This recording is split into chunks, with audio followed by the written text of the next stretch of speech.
Disclaimer. Any information given on this podcast is not legal advice, and we are not liable for any action taken based upon the information. Welcome to Title Talk with Lora Rosenthal. Today she is going over Title Basics for the Investor, Part 1. Lora Rosenthal. Good afternoon, everyone. Today's Episode 3, Title Basics for the Investor. You need me on your real estate team. A title company is an essential part of the real estate transaction. Title insurance provides insurability and marketability of the property. Your investment is at risk without title insurance. You need me to help you navigate the title process. You have a deal. You have negotiated. Now it's time to order a judgment and lien search, also known as a current owner search and a tax search. You're now at contract stage. Hire an attorney to prepare the contract to protect your interests. Your attorney will order a full title report, and then you go to closing. And at the closing, you get your deed and your title insurance. Why do you need a search before the contract? Because knowledge is power. Judgments filed against all owners in the chain of title within the last 10 years attached to the real estate property and must be paid or satisfied, released at closing. So what does that really mean? So John Doe decides to transfer the property to Mary Doe because he knows there's going to be a very large judgment to be filed against him. And then you are speaking with Mary Doe to purchase that property. Unfortunately, that judgment that was filed by that large judgment creditor now attaches to the property. Although Mary Doe is currently in title, that judgment was entered at the point in which John Doe still owned the property and is within the last 10 years. So you need to really take a look at these judgments. What are some common types of judgments? Credit cards, parking tickets, red light tickets. Yes, red light tickets become judgments when you don't pay them. And whether or not you're buying or selling a piece of property, it will come up on my search. The Suffolk County Department of Transportation will file a judgment in the Suffolk County Clerk's office when you don't pay those tickets. And then I will find them when I do the title report. Also, another type of judgment is called a UCC, which is a Uniform Commercial Code document that secures a loan against personal property. That will be found underneath your name as well. Mechanic liens, which is not just cars. Everybody thinks it's because you're not repairing a car, but that could be for workers that have done work on a home that have not been paid, landscapers, driveway people, all sorts of anybody that did work on a home to improve it, and roofers, gutters, those become mechanic liens. Federal and state tax liens for when you don't pay your income tax, medical liens for Stony Brook Hospital or any other local hospitals. Also Medicaid liens. Medicaid liens there as well. What else can a title report reveal? Mortgages. Now there are certain types of mortgages. Conventional, which is your Bank of America, Chase, Citibank. We have private lenders, which include your hard money, personal, family, or trust. Governmental, Department of Social Services. When someone goes to the Department of Social Services and receives money for oil, for gas, for electric, for food, Department of Social Services will file an open-end mortgage against the property. That does not mean that the Department of Social Services lent that money. It means that the Department of Social Service can give up to a certain dollar amount in services. Now, they're not free and they need to be repaid just like any other mortgage against the property.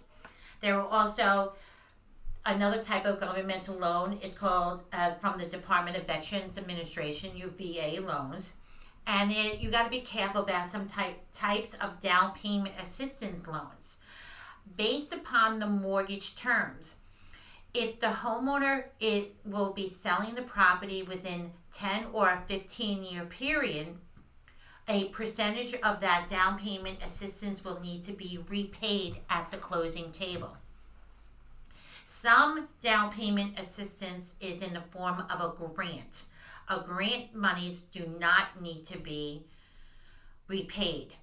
So it's very important that when you hire me as a title company, that I review all those documents accordingly. But wait, there's more. There are other types of liens. There's unpaid taxes that resulted in a Suffolk County tax deed.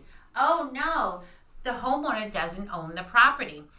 The homeowner has up to 1 year, that's called a right of redemption, to redeem and pay back to the county of Suffolk the monies owed to them, at which time the county will deed the property to the homeowner, and then you can purchase the property from the homeowner. We have foreclosure actions and lis pendens, and those need to be resolved. And if a property is in foreclosure, that means that person can definitely sell the property, but that mortgage needs to get paid off. Also, unpaid water charges. Suffolk County Water Authority will need to get paid off. There are also things called child support liens and warrants, county, town, village judgments, criminal judgments, and we all don't like solar panel liens, Medicaid liens, and estate claims, all of which must be paid off at the closing table and may not be disclosed to you as the investor when you're negotiating with the seller. Solar panels, you need to find out whether or not they're leased, or are they a loan payment, or is it transferable, or it's not transferable, or is it a due upon your electric payment? Solar panels have become a very big sticking issue when dealing with the investor. Now that you have a fully executed contract to sell, what is technically a full title report? A full title report is an expansive research for a period of 40 years or more of all documents recorded affecting the real property, as well as the municipal and tax searches. So what else can a title report disclose? Covenants, restrictions, and easements of record. That means that if there's a driveway easement, that you cannot block that driveway. Which, if you are thinking about enlarging that home, it cannot be enlarged or affected by that easement. Unpaid taxes. So any unpaid taxes must be paid at closing. Open mortgages from the prior owner. So when there's a prior owner, that there may be a mortgage that allegedly was paid off. So me as a title company, we have to contact the prior title company for that type of clearance. There may be town violations and housing and building violations. So depending upon your contract to sale, you may or may not want to take the property with some type of existing liens and violations. There could also be certificate of occupancy issues. So some of those issues could be a permit that was filed and not closed out, permit for work not actually completed. So what else can happen during your transaction? There could be the death of the deed owner. What? Wait a minute. What are you guys talking about? So Peter Apple said that he's the owner and seller and you're in contract, but with him. But when title comes back, Paul Apple and Ginger Apple, as husband and wife, are the owners on the deed. What is going on, and what happened with Ginger Apple? So, first of all, what you do is speak to your attorney, because the title company is going to need the death certificate for Ginger Apple and for anyone else that was on the deed that is not who you're actually speaking with right now. So first we have to determine who died first. Was there a probate proceeding filed? How many children were of the family? And we needed an affidavit of heirship from a non-interested person who knows the family for a period of 20 years who would not be financially benefit from the sale of the property. So we really need to start looking at the death certificate and how title was held. Just like in the episode before, if title was held in tenants by the entirety, but that's usually husband and wife. John and Jane Doe were married. Jane Doe dies. John Doe is now selling to you. You're fine. But if John Doe was just entitled all by himself and John Doe dies, 50% will go to his wife, and the remaining 50% are divided among children. This can get very complicated, and this is why you need to work with a title company that's very good in working with your attorney to determine the heirships and whether or not you're in contract with the right person.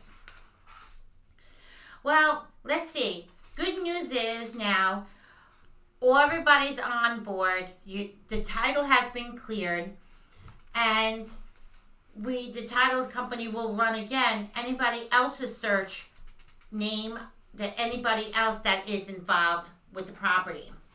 So now you really want to get to closing. So why should you purchase an owner's policy? For a one-time fee paid at closing, an owner's policy can protect your property rights for as long as you own the property.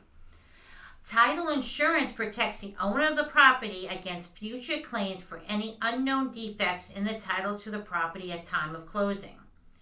Now, certain types of claims can arise as a result of fraud, forgery, unpaid real estate taxes, judgments and liens, and other encumbrances that were not discovered during the search of the property's title history conducted before sale. So it's very important that you order that full title report so you have an understanding that what is going on the property. So now you're at the closing table, finally. You did your due diligence. You cut the deal. You worked with me to clear the title. Now you have an insurable deed and title insurance. You can now fix and flip with the confidence in knowing you have marketable and insured title. Touchdown! Everything is complete. So stay tuned for our next episode with regard to covenants, restrictions, easements of record.